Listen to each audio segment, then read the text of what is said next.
ദൈവത്തിൻ്റെ അതിപരിശുദ്ധ നാമം മഹത്വപ്പെടുമാറാകട്ടെ. നമ്മളിന്ന് വായിക്കുന്നത് വിശുദ്ധ ലൂക്കോസിൻ്റെ സുവിശേഷം 7-ാം അധ്യായം 22-23 തിരുവചനങ്ങൾ.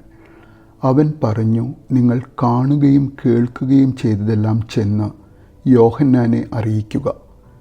കുരുടന്മാർ കാണുന്നു, മുടന്തന്മാർ നടക്കുന്നു, കുഷ്ഠരോഗികൾ സുഖപ്പെടുന്നു, ചെകിടർ കേൾക്കുന്നു, മരിച്ചവർ ഉയർക്കപ്പെടുന്നു, ദരിദ്രരോട് സുവിശേഷം പ്രസംഗിക്കപ്പെടുന്നു.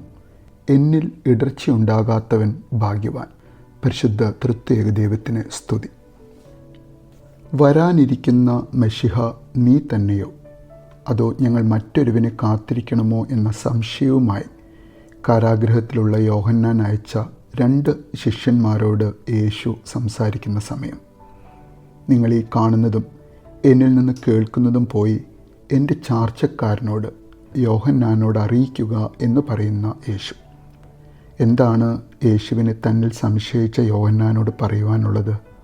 മെശിഹായെപ്പറ്റിയുള്ള പ്രവചനങ്ങളുടെ പൂർത്തീകരണം ഇതാ ഇവിടെ ഒന്നൊന്നായി നടന്നുകൊണ്ടിരിക്കുന്നു.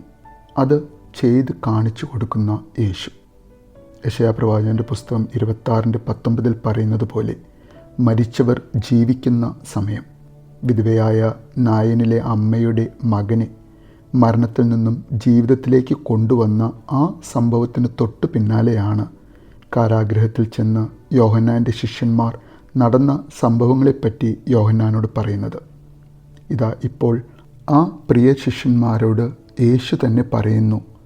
യെശയ്യാവിൻ്റെ പുസ്തകം 29-ാം അധ്യായം 18-19 വാക്യത്തിൽ പറയുന്ന പോലെ, അന്ന് ചെകിടർ ഗ്രന്ഥത്തിലെ വാക്കുകൾ വായിച്ചു കേൾക്കുകയും അന്ധർക്ക് അന്ധകാരത്തിൽ ദർശനം ലഭിക്കുകയും ചെയ്യും. ദരിദ്രർ ഇസ്രായേലിൻ്റെ പരിശുദ്ധനിൽ ആഹ്ലാദിക്കും എന്ന് തൻ്റെ പ്രവൃത്തിയിലൂടെ കാണിച്ചു കൊടുത്തുകൊണ്ട് ആ പ്രവചനം പൂർത്തിയാക്കുന്ന യേശു.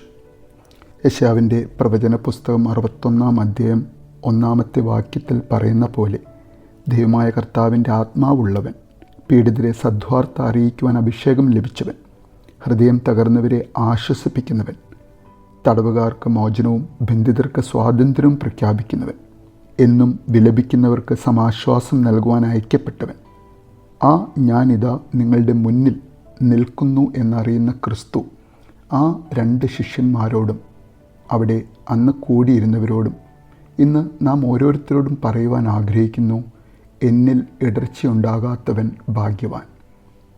എന്നാൽ യോഹന്നാൻ തൻ്റെ തടവറയിൽ കിടന്ന് മെശിഹായെക്കുറിച്ചുള്ള പ്രവചനം, തടവുകാർക്ക് മോചനം, ബന്ധിതർക്ക് സ്വാതന്ത്ര്യം, ദുഷ്ടന്മാരെ വിധിക്കുന്ന സമയം, ഇതൊന്നും തൻ്റെ കാര്യത്തിൽ നിവർത്തിച്ചില്ലല്ലോ എന്ന ദുഃഖത്തിലിരിക്കുന്ന സമയം നമുക്ക് കാണാം. അന്നും തൻ്റെ എല്ലാമായ യോഹന്നാനെ മോചിപ്പിക്കും എന്ന് യേശു വാഗ്ദാനം ചെയ്യുന്നില്ല. തൻ്റെ സ്നാപകനെ കാരാഗൃഹത്തിൽ അടച്ച ദുഷ്ടനായ ഹെരോദ അന്തിപ്പാസിനെ ഈ ഭൂമിയിൽ ന്യായവിധി ഉണ്ടാകും എന്ന് ശപിക്കുന്നില്ല. റോമൻ സാമ്രാജ്യത്തെ യെരുശലേമിൽ നിന്ന് പുറത്താക്കുമെന്ന് അവൻ വാഗ്ദാനം ചെയ്യുന്നില്ല. ഇന്നും അവൻ്റെ അനുയായികളായ നാം പലവിധ ദുഃഖത്തിൽ നമ്മുടെ ജീവിതത്തിൽ യേശു പ്രവർത്തിക്കുന്നില്ലല്ലോ എന്ന ചിന്തയിലിരിക്കുന്ന നാം ഓരോരുത്തരോടുമായി വിശുദ്ധ പൗലോസ് ലീഹ 1 കൊരിന്ത്യർക്ക് എഴുതിയ ലേഖനം 13-ാം അധ്യായം 9, 10, 12 വാക്യങ്ങളിൽ പറയുന്നു, നമ്മുടെ അറിവ് അപൂർണമാണ്. അവൻ്റെ 2ാമത്തെ വരവിൽ നമ്മുടെ അപൂർണത അസ്തമിക്കുന്നു. ഇപ്പോൾ നമ്മൾ കണ്ണാടിയിലൂടെ അവ്യക്തമായി കാണുന്നു. എന്നാൽ അപ്പോഴാകട്ടെ നാം മുഖാമുഖം യേശുവിനെ കാണുന്ന സമയം. ദൈവം നമ്മെ പൂർണ്ണമായും അറിയുന്നത് പോലെ നാം അവനിൽ നിന്നും പൂർണ്ണമായും നമ്മെക്കുറിച്ചറിയുന്ന സമയം. നമ്മുടെ രക്ഷാകര പദ്ധതി, നമ്മുടെ ഈ ഭൂമിയിലെ ജീവിതത്തിലെ ദുഃഖങ്ങൾ, പ്രയാസങ്ങൾ, സഹനങ്ങൾ അതെന്തിനായിരുന്നു എന്ന് നാം അവനിൽ നിന്ന് അറിയുന്ന ആ ദിവസം. അതുവരയ്ക്കും വിശുദ്ധ പൗലോസ് ലീഹ ആവശ്യപ്പെടുന്ന പോലെ വിശ്വാസം, പ്രത്യാശ, സ്നേഹം ഇവയിൽ നിലനിൽക്കുവാൻ സർവശക്തനായ ദൈവം നമ്മെ ഓരോരുത്തരെയും യോഗ്യരാക്കട്ടെ എന്ന് പ്രാർത്ഥിക്കുന്നു. നല്ലൊരു ദിവസം നേരുന്നു.